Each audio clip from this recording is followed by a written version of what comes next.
Assalamualaikum warahmatullahi wabarakatuh. Pada kesempatan ini saya akan mempresentasikan video yang berjudul Alat Kesehatan yang menggunakan konsep ilmu fisika dan dengan subtema elektroensefalogram atau EEG. EEG adalah sebuah pemeriksaan penunjang yang berbentuk rekaman gelombang elektrik sel saraf yang berada di otak yang memiliki tujuan untuk mengetahui adanya gangguan psikologis fungsi otak. Sebuah EEG digunakan untuk mengetes dan merekam aktivitas elektron dari otak manusia. Terdapat sensor khusus yang dipasang di kepala yang dikaitkan dengan kabel ke sebuah komputer. Kemudian komputer akan merekam aktivitas elektrik otak ke layar atau kertas dalam bentuk garis-garis bergelombang. Dalam kondisi tertentu, seperti keterkejutan, dapat dilihat perubahan hasilnya dalam pola normal aktivitas elektrik otak di layar yang bertujuan untuk memahami ada tidaknya abnormalitas fungsi maupun struktur otak lapisan dalam.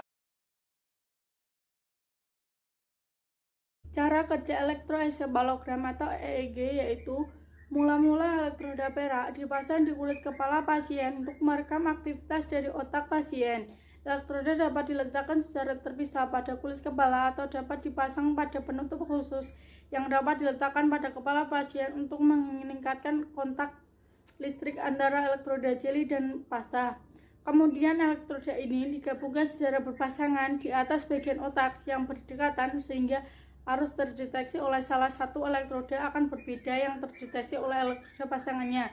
Perbedaan voltase ini akan menggerakkan pena. Jika pada bagian otak bermuatan negatif dan satunya lagi bermuatan positif, maka pena akan bergerak ke bawah dan sebaliknya.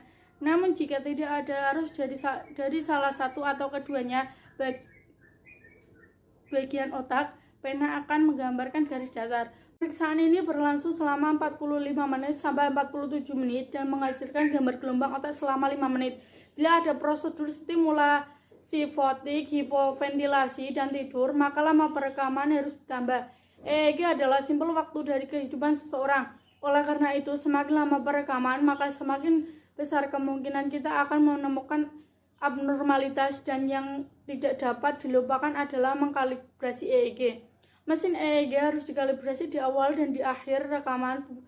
Perubahan setting alat selama perekaman harus dicatat. Adapun kelebihan EEG yaitu sebagai alat ukur untuk menilai fungsi otak, sebagai penunjuk abnormalitas fungsi otak secara langsung, sebagai alat memberikan informasi spesial dan lokasi penyakit, dan adapun kekurangan dari elektroensefalogram yaitu mendeteksi disfungsi otak, sering didapatkan artefak fisiologis maupun elektrik, sensitivitas dan spesifitas relatif rendah, sulit mendeteksi lesi yang kecil. Gambaran EEG dipengaruhi usia, kesadaran obat, dan hipoglokemi dapat menunjukkan hasil false positif. Adapun dampak dari prosedur elektroensefalogram yaitu pemeriksaan elektroensefalogram aman untuk dilakukan dan tidak menyakitkan, namun terkadang kejang-kejang bisa terjadi pada pengidap epilepsi yang memang dipicu dengan sengaja. Ingat pesan ibu, pakai maskermu, cuci tangan pakai sabun, jangan sampai tertular. Ingat selalu pesan ibu, jaga jarakmu, hindari kerumunan, jaga keluargamu. Yuk lakukan gerakan 3M. Pesan ini disampaikan oleh